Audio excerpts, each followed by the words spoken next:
Hi hello welcome to my channel. ഇന്നത്തെ video നല്ലൊരു മുട്ടച്ചോറാണ്. അപ്പോൾ അതിന് വേണ്ടിയുള്ള ഇൻഗ്രീഡിയൻസാണ് നമുക്ക് വേഗം നോക്കാം. ഞാനിവിടെ ബസുമതി അരി കുതിർത്ത് വെച്ചിട്ടുണ്ട്. തക്കാളി, പച്ചമുളക്, ക്യാരറ്റ്, വെളുത്തുള്ളി ചതച്ചത്, സവോള നീളത്തിലരിഞ്ഞത്, കൂടെ തന്നെ ഒരു 4 മുട്ട വേവിച്ച് കുറച്ച് മല്ലിയില അരിഞ്ഞ് വെച്ചിട്ടുണ്ട്.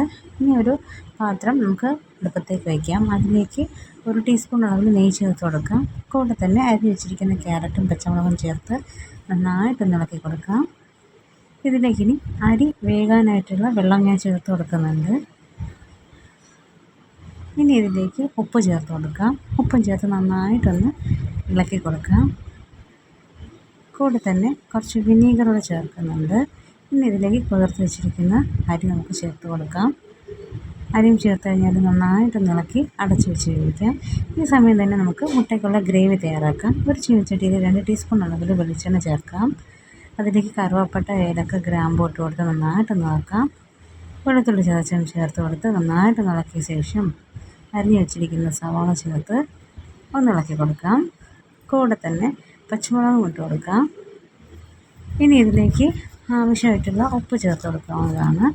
ഉപ്പും ചേർത്ത് കഴിഞ്ഞാൽ നന്നായിട്ടൊന്ന് ഇളക്കി അടച്ച് വെച്ച് വേവിച്ചെടുക്കാം. നമുക്ക് ഈ സമയം നമ്മുടെ ചോറ് എങ്ങനെയായി എന്നുള്ളത് നോക്കാം. അപ്പോൾ ഞാനിപ്പോൾ ഇതൊന്ന് തുറന്ന് നോക്കുകയാണ്. നല്ല തിളയൊക്കെ വന്നിട്ടുണ്ട്. നന്നായിട്ടൊന്നുകൂടെ ഇളക്കി അടച്ച് വയ്ക്കാം. ഇവിടെ ഉള്ളിയൊക്കെ നന്നായിട്ടൊന്ന് വഴണ്ട് വന്നിട്ടുണ്ട്. ഇതിലേക്ക് ഇനി തക്കാളി ചേർത്ത് കൊടുക്കാം. തക്കാളി നന്നായിട്ട് ഇളക്കിയ ശേഷം നല്ലതുപോലെ ഇളക്കണം. ഇതിലേക്ക് നന്നായിട്ട് ചേർന്ന ശേഷം അടച്ച് വയ്ക്കാം. ചോറ് ഇവിടെ റെഡി ആയിട്ടുണ്ട്. ഈ ഒരു കൺസിസ്റ്റൻസിൽ എടുക്കണം. ഓക്കെ, ഇനി നമുക്ക് ഇതിലേക്ക് പൊടികൾ ചേർത്ത് കൊടുക്കാം. 1/2 ടീസ്പൂൺ മഞ്ഞൾപ്പൊടി, 2 ടീസ്പൂൺ മുളക് പൊടി, 2 ടീസ്പൂൺ മല്ലിപ്പൊടി, ഒരു 1/2 ടീസ്പൂൺ അളവിൽ പെരുംജീരകം പൊടിച്ചതും കൂടെ ചേർത്ത് കൊടുക്കാം. ഇനി ഇത് നന്നായിട്ട് ഇതിൻ്റെ പച്ചമണം മാറുന്നത് വരെ നല്ലതുപോലെ ഒന്ന് ഇളക്കി കൊടുക്കാം. ഇനി ഇതിലേക്ക് കുറച്ച് വെള്ളം നമുക്ക് ചേർത്ത് കൊടുക്കാവുന്നതാണ്. വെള്ളം ചേർത്ത് കഴിഞ്ഞാൽ നന്നായിട്ട് ഇളക്കി നല്ലതുപോലെ തിളയ്ക്കണം. ഇതിലേക്ക് ഇനി നമുക്ക് മുട്ട ഇട്ട് കൊടുക്കാം.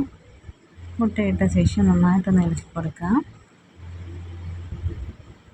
നന്നായി ഇളക്കിയ ശേഷം ഇത് നല്ലതുപോലെ തിളന്നിട്ടുണ്ട്. ഇനി ഇതിൽ നിന്ന് നമ്മൾ ഈ മുട്ടയൊക്കെ മാറ്റുകയാണ്. മുട്ട മാത്രം എടുത്ത് മാറ്റിയ ശേഷം നമുക്കിതിലേക്ക് ഈ ചോറ് തയ്യാറാക്കി വെച്ചിരിക്കുന്ന ചോറിട്ട് കൊടുക്കാം. ചോറൊക്കെ ഇട്ട് നല്ലതുപോലെ ഒന്ന് ഇളക്കി കൊടുക്കണം. ഇളക്കിയ ശേഷം ഇനി അതിൻ്റെ മുകളിലേക്ക് നമ്മൾ എടുത്ത് വെച്ചിരിക്കുന്ന മുട്ട ഓരോന്നും വെച്ച് കുറച്ച് മല്ലിച്ചപ്പും കൂടെ ഇട്ട് നന്നായിട്ടൊന്ന് ഗാർണിഷ് ചെയ്തെടുക്കാം. വളരെ ഈസി ആയിട്ടുള്ളൊരു ഡിഷാണ്. എല്ലാവരും വീട്ടിൽ ട്രൈ ചെയ്ത് നോക്കുക. ഇഷ്ടപ്പെട്ടാൽ ലൈക്ക് ചെയ്യുക, ഷെയർ ചെയ്യുക, സബ്സ്ക്രൈബ് ചെയ്യുക. ഇനി ഇതിന് മുകളിലേക്ക് ഞാൻ കുറച്ച് നെയ്യ് കൂടെ ചേർത്തിട്ടുണ്ട്.